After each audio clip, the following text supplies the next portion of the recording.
Your hair's getting long, Sangwoo comments. Even though it's innocuous, even though his tone indicates that it's nothing more than a simple commentary, the way things just are, sometimes, Yoonbum can't help but flinch away.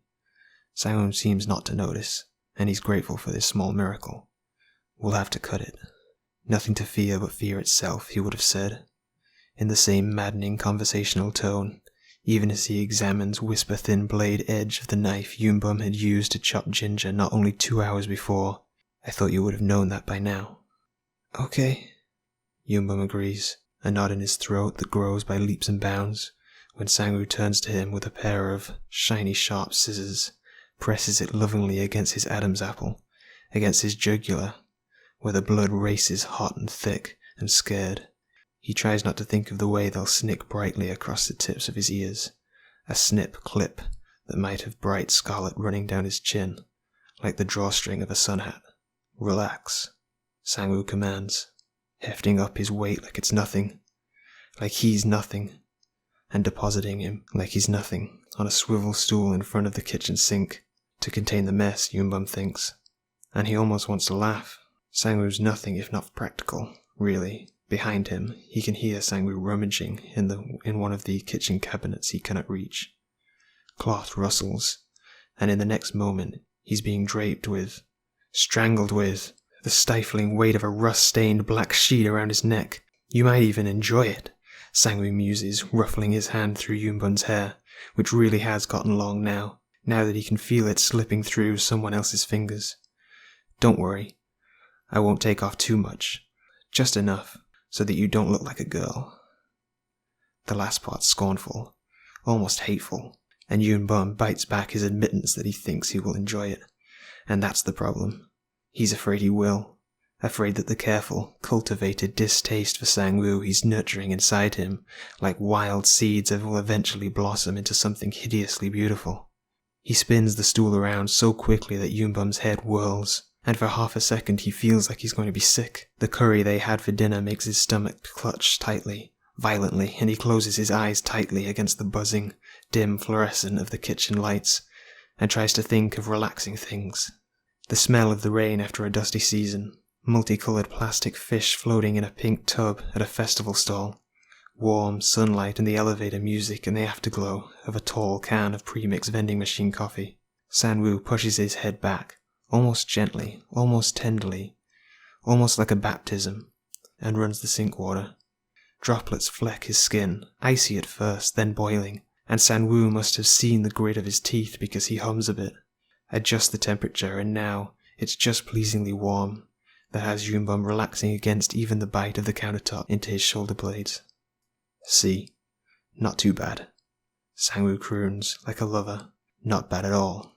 Not hurting.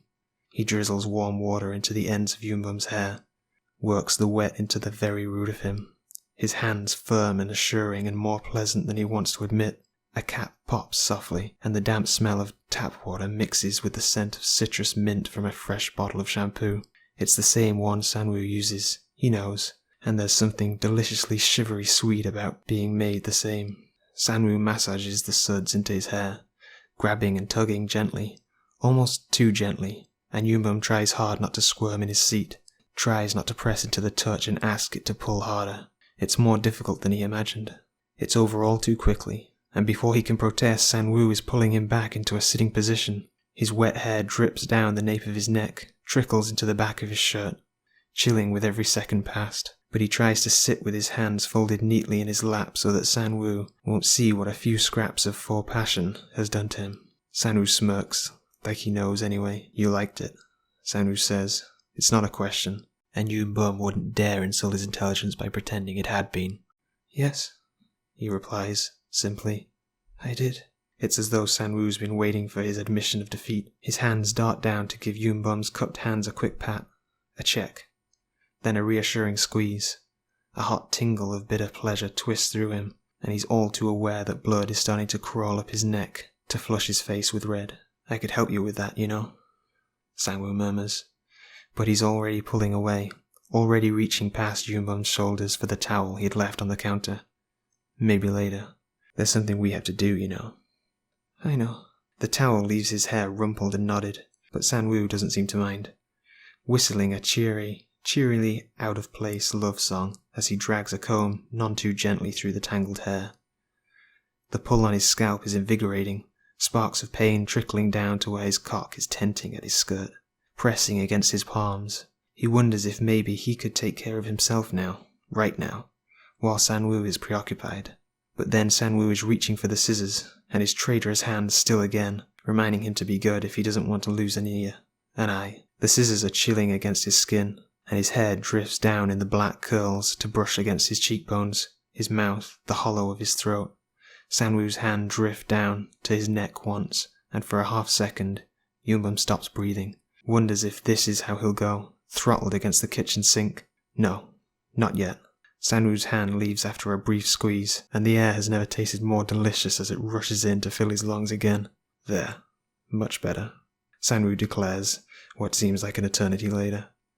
Although the clock on the wall indicates that only 30 minutes have gone by from start to finish. What do you think? I think it looks good, Yumbum agrees. The response is automatic. Thank you. You'd say that anyway, Sangwoo scoffed, tugging off the rusty cloth and tossing it over his shoulder to puddle on the floor.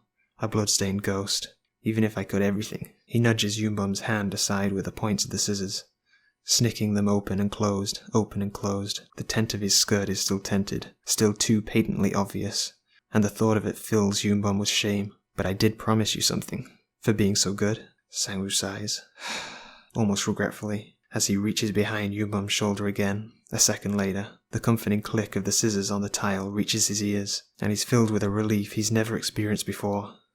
Now, be still, Sangwoo commands, and Yumbum obeys, fighting against every urge to squirm as Sangwoo's hand tucks itself between his thighs.